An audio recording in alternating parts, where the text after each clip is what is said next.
Vamos para mais uma meditação na Palavra do Senhor, e o tema que hoje nós iremos estudar é: Dai a Deus o que é de Deus. O texto que nós vamos ler para que possamos entender melhor a nossa meditação está no Evangelho de Lucas, capítulo 22. Nós vamos ler dos versículos 15 até o 22. Mateus 22, do 15 ao 22. Diz assim a palavra do Senhor: Então, retirando-se os fariseus, consultaram entre si como o surpreenderiam em alguma palavra. Enviaram-lhe os seus discípulos com os herodianos, dizendo: Mestre, bem sabemos que és verdadeiro e que ensinas o caminho de Deus segundo a verdade, e não dás preferência a ninguém, porque não consideras a aparência dos homens. Dize-nos, pois, que te parece? É lícito dar o tributo a César ou não? Jesus, porém, conhecendo a sua malícia, disse: Por que me experimentais, hipócritas? Mostrai-me a moeda do tributo.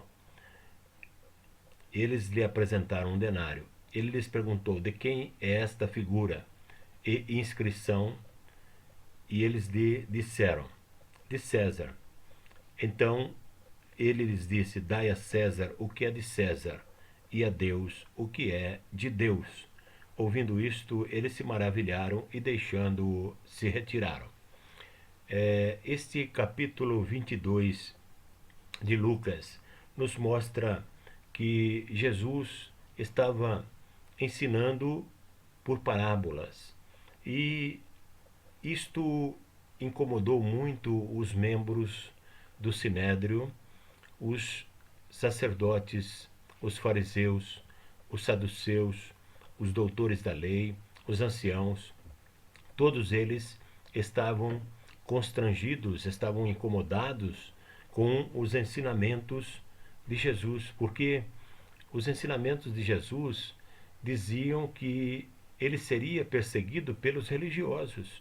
Ele falava em parábolas, mas os religiosos compreendiam que tudo aquilo que Jesus estava ensinando era exatamente contra os seus preceitos, as suas leis, a sua forma de ensinar o povo, exigindo que o povo ficasse debaixo de uma dura servidão, enquanto eles não praticavam aquilo que ensinavam.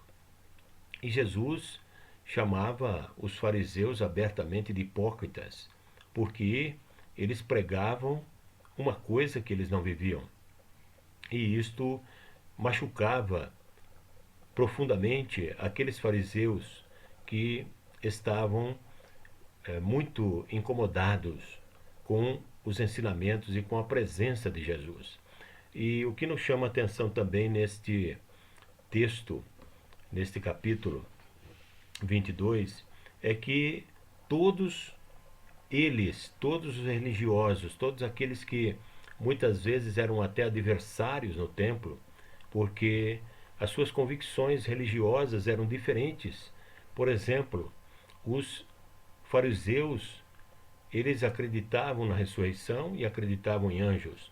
Porém, os saduceus não acreditavam nem em anjos e nem em ressurreição. E esta disparidade de crença, esta diferença de convicção religiosa, os fazia muitas vezes adversários dentro do templo, no sinédrio, em todos os lugares por onde eles ensinavam. E Jesus fazia com que esses adversários se unissem contra ele, porque a sua presença era poderosa. O seu ensino era um ensino de quem tinha autoridade, de quem falava como quem podia julgar, quem podia realmente salvar. E estava tudo contra Jesus. Todos os meios religiosos, todos os religiosos da época, todas as pessoas que pregavam a lei, se voltaram contra Cristo, porque ele representava a mudança, ele representava a passagem da lei para a graça. E ele trazia essa responsabilidade para a sua pessoa quando ele dizia: eu sou o caminho, a verdade e a vida, ninguém vem ao Pai senão por mim.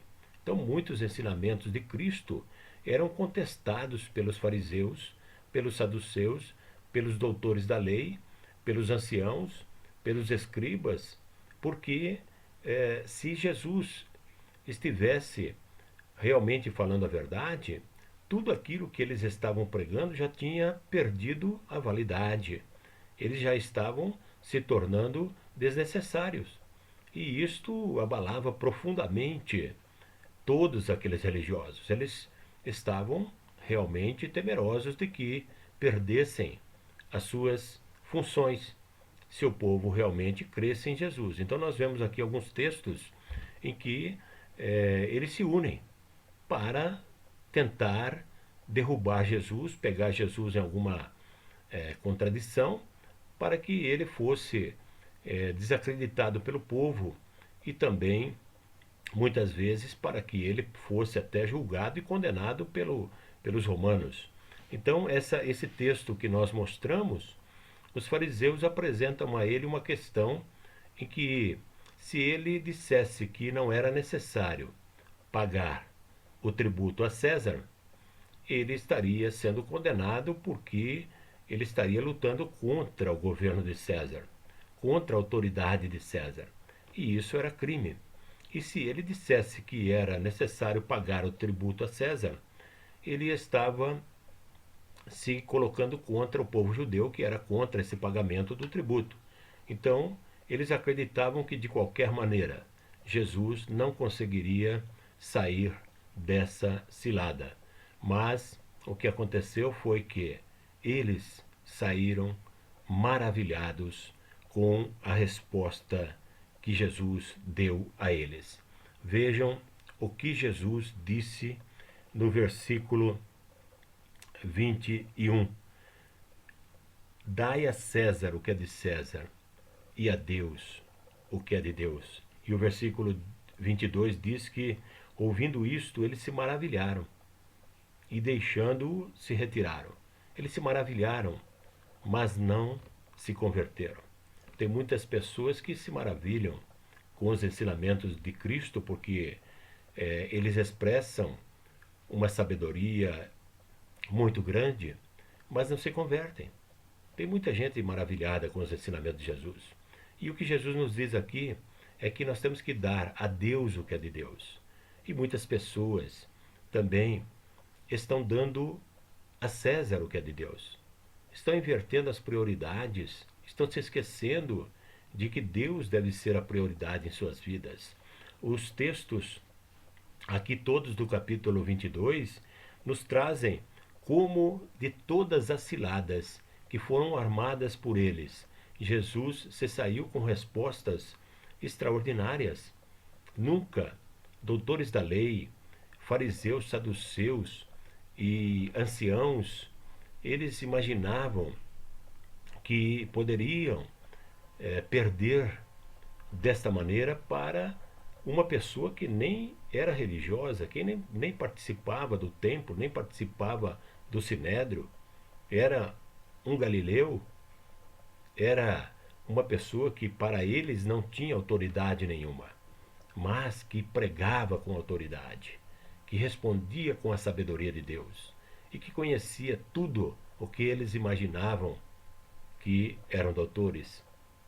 Interessante que os saduceus trouxeram uma questão da ressurreição e disseram que uma mulher tinha se casado 7 vezes e os 7 maridos dessa mulher, os 7 maridos morreram.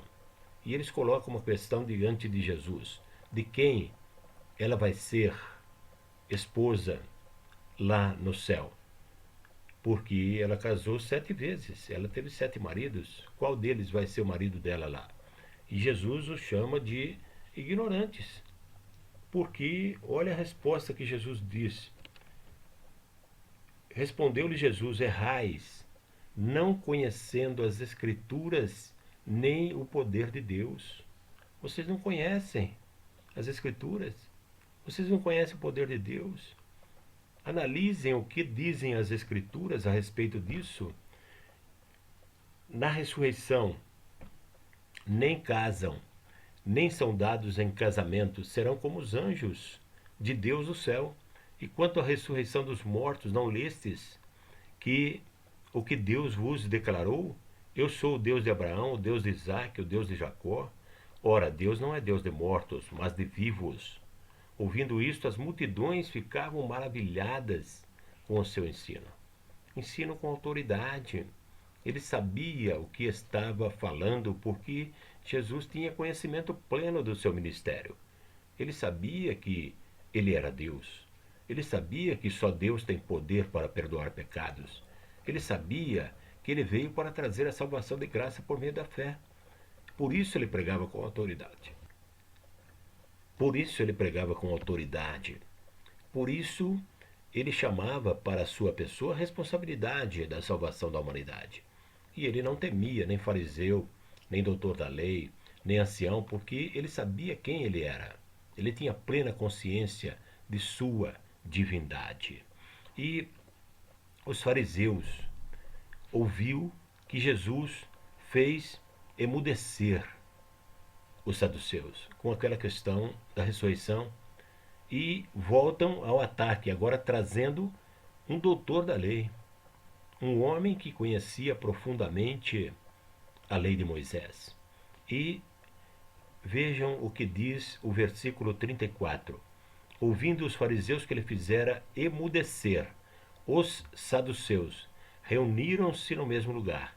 Um deles, doutor da lei, um profundo conhecedor da lei, interrogou-o para o experimentar. Mestre, qual é o grande mandamento na lei? Respondeu-lhe Jesus: amarás o Senhor teu Deus de todo o teu coração, de toda a tua alma e de todo o teu entendimento. Este é o primeiro e grande mandamento. O segundo, semelhante a este, é: amarás o teu próximo como a ti mesmo. Destes dois mandamentos depende toda a lei e os profetas. Jesus resumiu em dois mandamentos os 10 mandamentos de Moisés. Ele coloca do primeiro ao quarto mandamento de Moisés: amarás o Senhor teu Deus de todo o teu coração, de toda a tua alma, de todo o teu entendimento, que são os primeiros 4 mandamentos de Moisés resumidos no amor. E ele coloca o amor também, o segundo, semelhante a este, é: amarás o teu próximo como a ti mesmo. Destes dois mandamentos dependem toda a lei e os profetas. Interessante que Jesus responde a doutores da lei, a fariseus, a saduceus, a anciãos, a escribas, de uma forma que eles ficam sem ação, eles ficam mudos e muitos se maravilham com as suas respostas, com a sua sabedoria e com a sua autoridade. E depois que ele fala com eles, o versículo 46 diz: e ninguém lhe podia responder palavra. A partir daquele dia, ninguém mais ousou interrogá-lo. Jesus trazia esses ensinamentos, confrontando escribas, fariseus e doutores da lei. E ninguém mais ousava interrogá-lo, porque diante de toda a multidão, eles eram surpreendidos, eles eram envergonhados. Jesus tinha a capacidade de surpreender todos aqueles que ousavam desafiá-lo. A palavra de Deus ele conhecia com profundidade, porque a palavra de Deus diz que ele era a própria palavra. Hologos, Sarkis Egéneto, o Logos, a palavra se fez carne. No princípio era a palavra, e a palavra estava com Deus, e a palavra era Deus. Jesus era a palavra que se fez carne, a palavra com poder, com autoridade. Ninguém conseguia contestá-lo, porque ele sabia tudo o que ele estava dizendo. E quando, no primeiro texto que nós lemos, ele diz que as pessoas estão misturando as coisas de Deus com as coisas do mundo.